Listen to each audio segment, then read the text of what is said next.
मतलब ये है कि केमिस्ट्री में जो है हाँ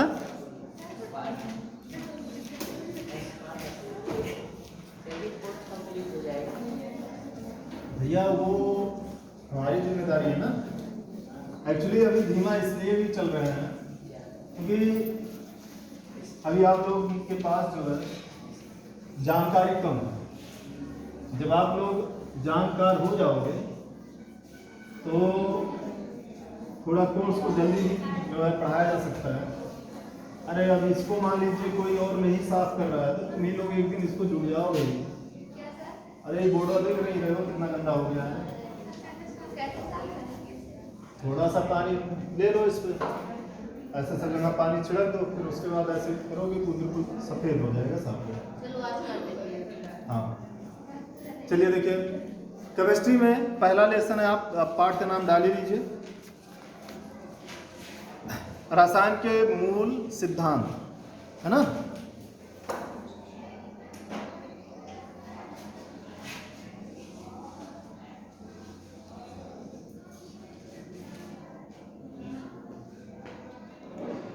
देखिए रसायन विज्ञान की परिभाषा आप लोगों को बताई जा चुकी है। क्यों? रसायन विज्ञान की परिभाषा आप लोगों को बताई जा चुकी है।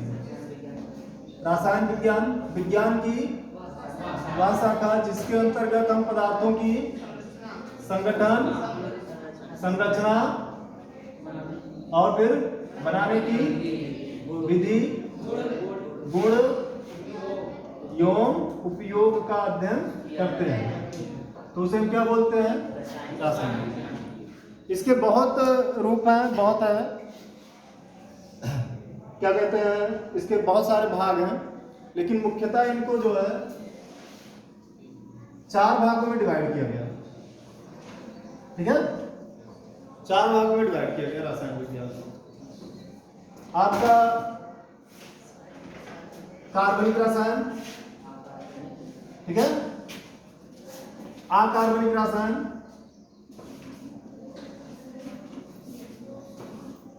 और वैश्लेषिक रसायन, ना, वैश्लेषिक रसायन। इसके बहुत सारे उपभाग भी हैं। औद्योगिक रसायन है, जैव रसायन है ना। औद्योगिक रसायन में उद्योग धंधों के विषय में जो भी 4 नहीं हुए, कार्बनिक, अकार्बनिक और ये भौतिक रसायन है ना। कार्बनिक, अकार्बनिक, भौतिक और वैश्लेषिक रसायन है। इसके अलावा और भी बहुत सारे पार्ट हैं। कपड़ा रसायन या वस्त्र रसायन जिसे बोलते हैं। तो वस्त्र रसायन में जिसमें हम वस्त्रों में प्रयुक्त होने वाले केमिकल का अध्ययन करेंगे, है ना। युद्ध रसायन, युद्ध में प्रयुक्त होने वाले केमिकल्स का अध्ययन करेंगे, है ना। बम वगैरह, हाँ जो भी है, तुरंत बम पे पहुंचे, छोट मोट चीज नहीं देखेंगे। और जो है आपका जैव रसायन हो गया, जीवों में जो रसायन पाए जाते हैं उनका क्या उपयोग होता है उसका अध्ययन करते हैं, है ना। भोज्य रसायन, भोजन में रसायन का जो प्रयोग होता है उसका अध्ययन करते हैं। कृषि रसायन, कृषियों में जो प्रयोग करते हैं। उद्योग रसायन, उद्योग में जो प्रयोग करते हैं, समझ रहे हैं ना। तो ये रसायन विज्ञान के और उपभाग हैं जिनको इन 4 भागों में मुख्य रूप से क्या किया जाता है, बांटा जाता है। रसायन विज्ञान की वह शाखा है जिसके अंतर्गत संगठन, पदार्थ के संगठन, संरचना बनाने के लिए उपयोग का अध्ययन किया जाता है। उसे हम क्या कहते हैं? रसायन विज्ञान कहते हैं। रसायन विज्ञान में पहला कार्बनिक रसायन, सारे लोग इससे परिचित होंगे। क्यों जी? कार्बनिक रसायन विज्ञान की वह शाखा जिसके अंतर्गत कार्बन एवं उसके यौगिकों का अध्ययन करते हैं। समझ में आया? कोई दिक्कत नहीं है यहाँ पे, पक्का। अकार्बनिक रसायन, कार्बन को छोड़ करके बाकी अन्य तत्वों और उनके यौगिकों का अध्ययन अकार्बनिक रसायन में करते हैं। भौतिक रसायन क्या है? रासायनिक अभिक्रियाओं के दौरान अब जो भौतिक के नियम लगते हों, है ना, जैसे उष्मा, ताप, दाब इत्यादि की घटनाओं का अध्ययन। उष्मा, ताप, दाब आदि का रसायनों पर क्या प्रभाव पड़ता है उसका अध्ययन हम किसमें करेंगे? भौतिक रसायन में। जैसे ध्यान दीजिएगा, जैसे सपोज करिए A+B पदार्थ को मिला करके बनाने पर क्या बनता है? AB बनता है। A+B को हम गर्म कर रहे हैं, गर्म करने पर क्या बन रहा है? AB। A+B से AB बन रहा है, ये तो हम रसायन में पढ़ लेंगे। कितना गर्म कर रहे हैं, है ना, कितना गर्म करना है, कितना ठंडा करना है, ठीक है, इसकी कितनी मात्रा लेकर के क्रिया करानी है तो कितनी मात्रा बनेगी, है ना, इसका आयतन क्या है, इन सब चीजों का अध्ययन हम किसमें करेंगे, भौतिक के अंदर। बन क्या रहा है, ये पदार्थ क्या है, A और B क्या है, AB क्या है ना, इनके गुण क्या है, इनके उपयोग क्या है, बनाए कैसे जाएंगे, इनको तो आप रसायन के बाकी में पढ़ोगे, कार्बनिक या अकार्बनिक में पढ़ लोगे, है ना। इनको बनाने में क्या क्या चीजें आवश्यकता होती हैं, क्या नियम लगता है, क्या सिद्धांत लागू होता है ना, उन सबको हम किसके अंतर्गत पढ़ेंगे, भौतिक रसायन, है ना। या आप ये समझ सकते हैं कि गणनाओं से संबंधित रसायन क्या हो जाएगा, भौतिक रसायन, कि इसके जो है 1 मोल और इसके 1-2 मोल लेकर के क्रिया कराएंगे तो कितना मोल बनेगा, 1 ग्राम लेकर के 2 ग्राम लेकर के कितना बनेगा, है ना, कितना डिग्री सेंटीग्रेड तक इसको गर्म करना चाहिए, समझ में आया ना, और इसमें कितनी ऊर्जा मुक्त होगी, है ना, ऊर्जा की गणना कितनी होगी, उन सब चीजों का अध्ययन किसमें करेंगे हम, भौतिक रसायन। वैश्लेषिक रसायन क्या होता है, वैश्लेषिक रसायन का मतलब विश्लेषण करना, है ना, कोई चीज विश्लेषण करने का मतलब क्या होता है, जैसे आप एग्जाम दे करके आए, एनालिसिस इसे बोलते हैं, एग्जाम दे करके आए या एग्जाम देने जा रहे हैं किसी चीज का, तो आप वहां पे क्या करते हैं कि सपोज करिए कि जैसे मान लीजिए कि आप फिजिक्स का ही पेपर देने जा रहे हो, ठीक है, फिजिक्स का ही पेपर देने जा रहे हो, फिजिक्स का बोला जाए पहले लेसन से 2 से 3 नंबर का क्वेश्चन आता है ना, दूसरे लेसन से 2 से 5 नंबर का क्वेश्चन आ सकता है, ठीक है, और उसके बाद तीसरे लेसन में 5 नंबर या 5 से 6 नंबर का क्वेश्चन आ सकता है। ऐसा जो है हम इनको वर्गीकृत कर रहे हैं, बांट रहे हैं, इनको क्लासिफाइड कर रहे हैं, एक में इतना आ सकता है, इतना आ सकता है, तो उसका मतलब क्या कर रहे हैं हम लोग, विश्लेषण कर रहे हैं, है ना, विश्लेषण कर रहे हैं। या फिर जैसे कोई एग्जाम दे करके आए, आपका कितना सही हुआ कितना गलत हुआ, ये चीजें निकाल रहे हैं ना, एक क्वेश्चन घर पे आकर के बैठ करके हम लोग पेपर देखते हैं ना कि कितना सही करके आए, कितना गलत करके आए हैं, ठीक है, कहाँ हमने गलती की कि और ये कर सकते थे, ये सारी चीजों का जो है हम लोग घर पे बैठ करके क्या करते हैं, विश्लेषण करते हैं।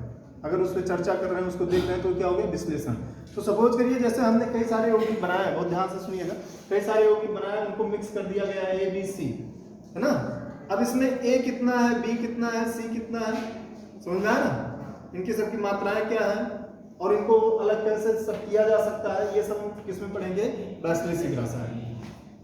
विश्लेषण एनालिसिस करना है कि कितना क्या क्या है उसमें, और उसको फिर उनको अलग करना।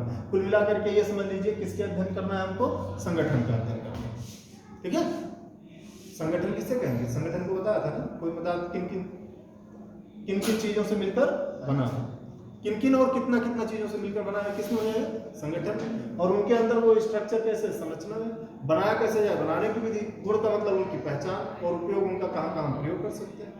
तो रासायनिक विज्ञान को ये मुख्य रूप से 4 भागों में डिवाइड किया गया है, इसमें मैं कार्बनिक रसायन, अकार्बनिक रसायन, भौतिक रसायन का मतलब रासायन की क्रियाओं, रासायनिक क्रियाओं पर लागू होने वाले नियमों सिद्धांतों का अध्ययन हम भौतिक रसायन में करते हैं ना, क्यों जी, या रासायनिक अभिक्रियाओं को डालने वाले रासायनिक अभिक्रियाओं पर डालने वाले प्रभावों का, है ना, या प्रभाव डालने वाले कारकों का अध्ययन जिसमें करेंगे हम उसे क्या बोलेंगे, भौतिक रसायन। जैसे कोई अभिक्रिया A से B में चेंज हो रही है, इनको कौन कौन चीज प्रभावित कर सकती है ना, उनके नियमों सिद्धांतों का अध्ययन हम किसमें करेंगे, भौतिक रसायन। अब जैसे B पदार्थ हमने बनाया, अब इसमें हो सकता है कि B ही ना हो, कुछ और अलग पदार्थ बना हो, C भी बन गया हो, गंदगी भी इसमें पड़ी हो, इम्प्योरिटी पड़ी हो, तो इन सब चीजों को अलग करना और शुद्ध रूप से B प्राप्त करना कौन सा रसायन कहलाएगा आपका, वैश्लेषिक रसायन। तो ये वैश्लेषिक में इतना समझ लीजिए कि पदार्थों को हमें अलग अलग करना होता है, ठीक है। तो इस तरीके से हम रासायन विज्ञान को 4 भागों में पढ़ते हैं। तो चाहे इसको ऐसे ही लिख लीजिए, ऐसे नोट करके रासायन विज्ञान परिभाषा को ऐसे लिख लीजिए, नोट्स भी ऐसे बनाइए कि आप देखें तो उसकी परिभाषा खुद लिख सकें, समझे ना। अब जैसे हमने बताया कार्बनिक रसायन, तो इसकी परिभाषा आप यहाँ पे नीचे लिख लीजिए, कार्बन यौगिक उसके यौगिक, ठीक है, क्यों जी, कार्बन को छोड़कर इतना लिख देंगे तो बाकी तो समझे जाएंगे, इतना लिख देंगे तो बाकी आप आगे सेंटेंस पूरा कर सकते हैं। कार्बन को छोड़ करके अन्य तत्वों और यौगिकों का अध्ययन किसमें करते हैं, अकार्बनिक रसायन। भौतिक रसायन तो क्या रखोगे यहाँ पे, रासायनिक अभिक्रियाओं पर,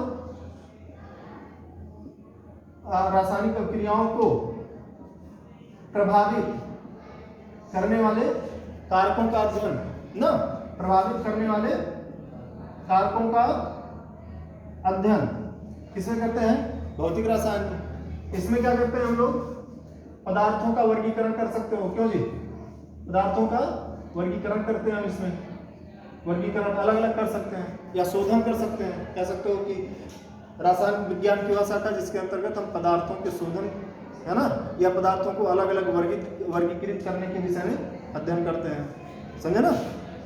तो ये परिभाषा जरूरी नहीं है कि हम जो लिख रहे हैं वही बनाओ या किताब में जो लिख रहे हैं वही बनाओ। परिभाषा लिखने का हमने तरीका आप लोगों को बताया था, गुण या उपयोग। किसी भी चीज की परिभाषा आप दो ही चीजों से लिख सकते हैं, गुण या उपयोग से लिख सकते हैं उसको। तो इसको पढ़ क्यों रहे हैं ये आपको पता होना चाहिए, उसी के हिसाब से परिभाषा लिख दीजिए। जरूरी नहीं है कि किताब में जो लिखा है वही परिभाषा लिख, किताब लिखने वाला भी तो आपका एक क्या कहते हैं इंसान ही होगा, उसने अपने धारणा के अनुसार उसकी परिभाषा दी है। परिभाषा आप ऐसा लिखिए, मतलब चाहे जो लिखिए, बशर्ते जो चीज है आप उसको सही से समझा ले जाइए। ऐसा नहीं कि आपको जो है बोला जाए गधे की परिभाषा लिखने की और लिख के चले जाओ शेर की परिभाषा, गधे का ऐसे लिखने को बोला जाए और लिख के चले जाओ शेर का ऐसे, ऐसा नहीं। गधे को ही परिभाषित करना है, आप कई तरीके से उसको बता सकते हैं। जो जो चीजें आप उसके विषय में देखे हैं उस देखने के अनुसार उसको आप परिभाषित कर सकते हैं। जरूरी नहीं है कि जो एक्टिविटी आपने गधे की देखी हो तो वही एक्टिविटी इन्होंने देखी हो, लेकिन दोनों ने जो जो एक्टिविटी गधे की देखी हो दोनों की परिभाषाएं बन सकती है ना। हम तो बहुत सारी एक्टिविटी देखते हैं गधों की, हाँ क्यों जी, बस मजाक कर रहे हैं, गधे नहीं हो आप लोग, है ना, ये समझने की भूल मत करिएगा। ये समझ में आएगी, कार्बनिक अकार्बनिक भौतिक विश्लेषिक समझ में आया। परिभाषा आप अपने अनुसार भी दे सकते हैं इसको, ठीक है। अब कार्बन का आप बताइए जो कार्बन और उसके रूपों का अध्ययन करते हैं, तो पढ़ने की कोशिश करिए और अपने विचारों को स्वयं व्यक्त करने की कोशिश करिए, समझ रहे ना। जब आगे कभी किसी क्लास में आप मतलब बड़े क्लास में जाएंगे, जॉब के लिए रिकमेंड होंगे, इंटरव्यू वगैरह होगा, तो किसी एक विषय को जो देगा तो उस पर आपकी विचारधारा क्या है ना, उस पर आपकी विचारधारा, उस सब्जेक्ट पे आपकी विचारधारा क्या है, ये जो है इंपॉर्टेंस होता है। और जिसके अगर किताबी ज्ञान लेकर के जा रहे हो, क्यों जो चीज़ें किताबें में है वही चीज़ उनको भी बता रहे हो, जो चीज़ें गाइड में है वही चीज़ उनको बता रहे हो, तो ये समझ जाएगा कि इसके पास और ज़्यादा कुछ ज्ञान प्राप्त नहीं है, बस ये केवल जो लिखा था वो रट करके बता दे रहा है। तो आप अपने विचार को यहाँ पे प्रदर्शित करिए। अब ये मत कहिएगा हमारे विचारों के हिसाब से वैश्लेषिक रसायन बहुत ही खराब विषय है ना, ऐसा मत कुछ लिखिएगा। ऐसा कुछ लिखिएगा कि आपके जो है आप इसको कितना समझते हैं ये बताने की कोशिश जरूर करिए।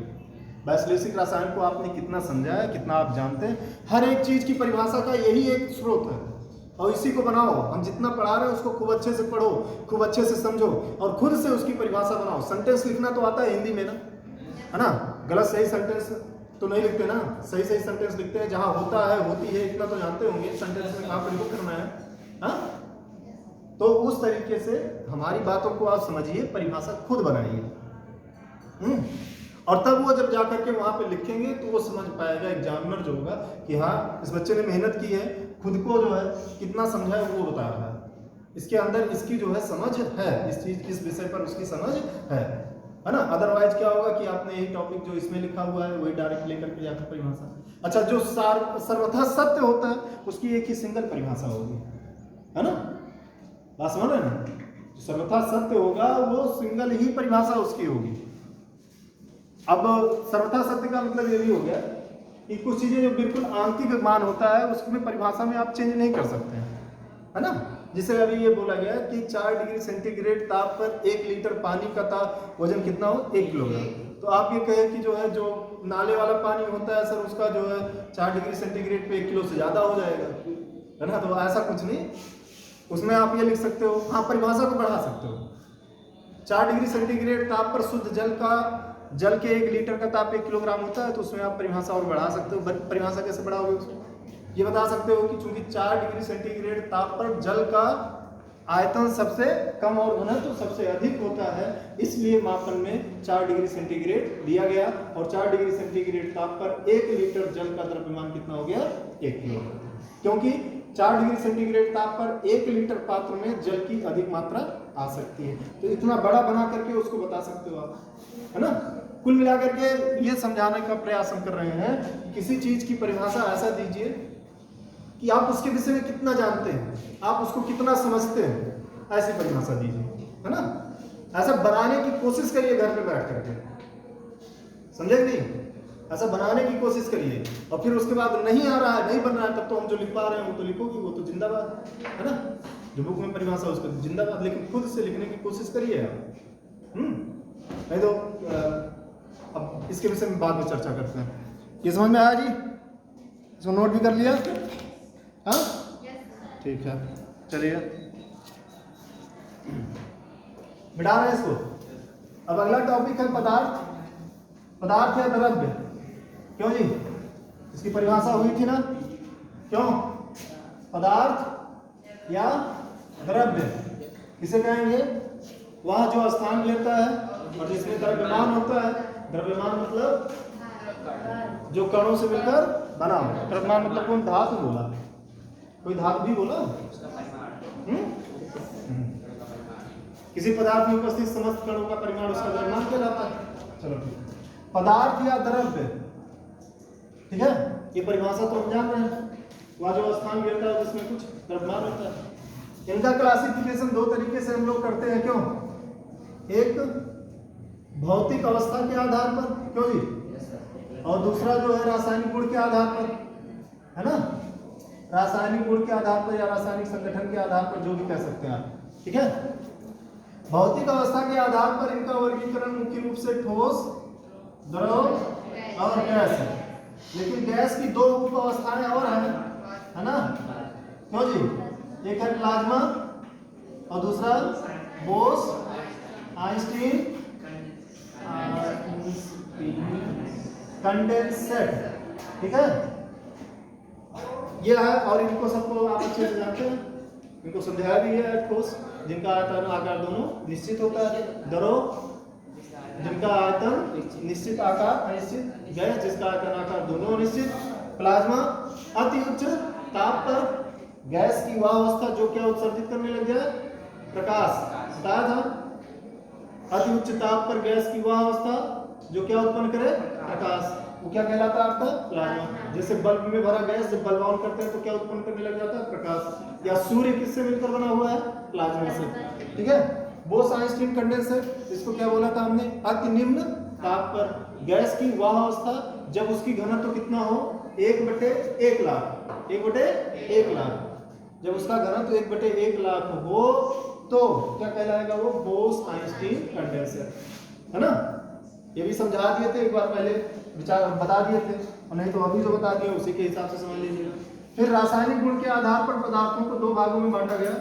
शुद्ध पदार्थ, शुद्ध पदार्थ हो, अशुद्ध पदार्थ या मिश्रण। अशुद्ध पदार्थ या मिश्रण, ठीक है। शुद्ध पदार्थ को 2 भागों में बांटा गया है, क्यों जी? तत्व एवं यौगिक, क्यों जी? और तत्व जो है 3 भागों में डिवाइड किया गया। कौन कौन सा? धातु, अधातु, उपधातु, क्यों? ऐसे इसको बना लीजिएगा। और उसके बाद यौगिक को 2 पार्ट में, कार्बनिक यौगिक और अकार्बनिक यौगिक, क्यों जी? अकार्बनिक यौगिक। अब इसमें सबको बता दिए हैं, सबको समझा दिए हैं, बता दिए ना। शुद्ध पदार्थ जो एक ही प्रकार के कणों से मिलकर बना हो। कण की बात होगी तो कितने कण समझने हैं आपको? कण की अगर बात की जाए तो रसायन विज्ञान में 3 ही कण आपको समझने हैं, परमाणु, अणु और आयन। तो जो एक ही प्रकार के कण यानी एक ही प्रकार के परमाणु या अणु या आयन से मिलकर बना होगा उसको हम क्या बोलेंगे? शुद्ध पदार्थ। और अशुद्ध पदार्थ या मिश्रण किसे कहेंगे? जो एक से अधिक पदार्थ से कणों से क्या होगा? मिला होगा। एक से अधिक पदार्थ से कण, एक से अधिक पदार्थ के कण मिले हों लेकिन वो आपस में क्रिया ना करते हों।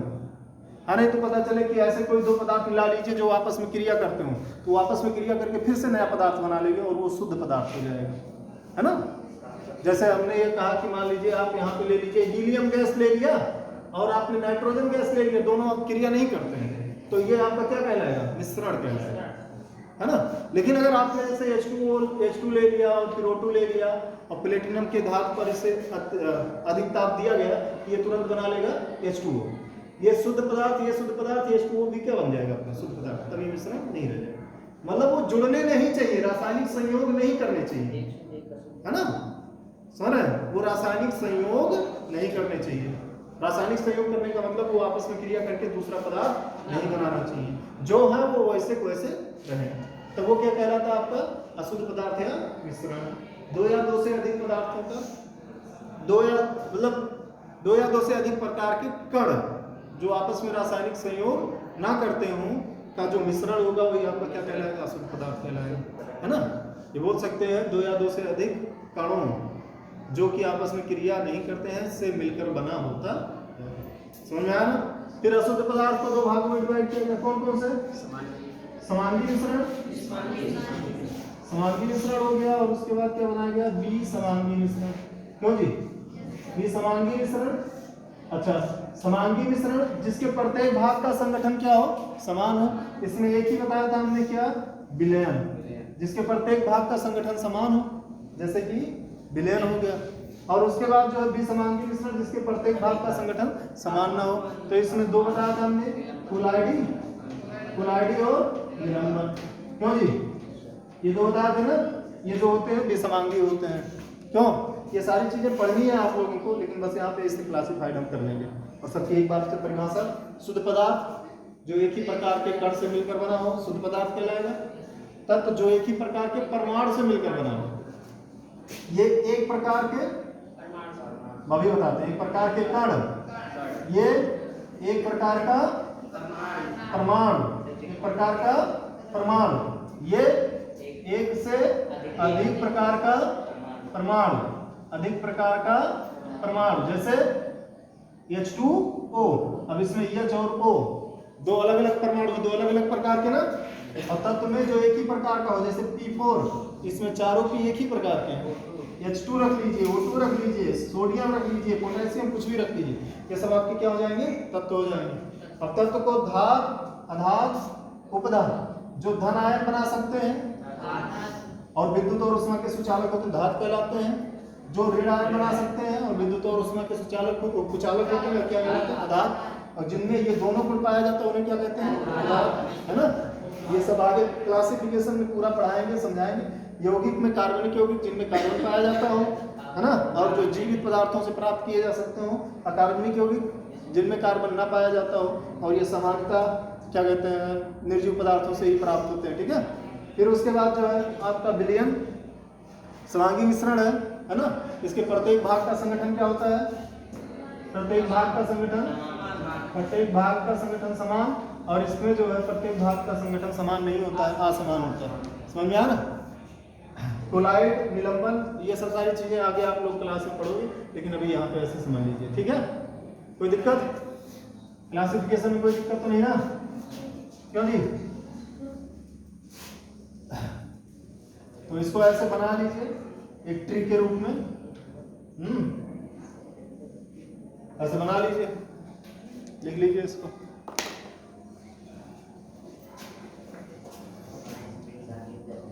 हाँ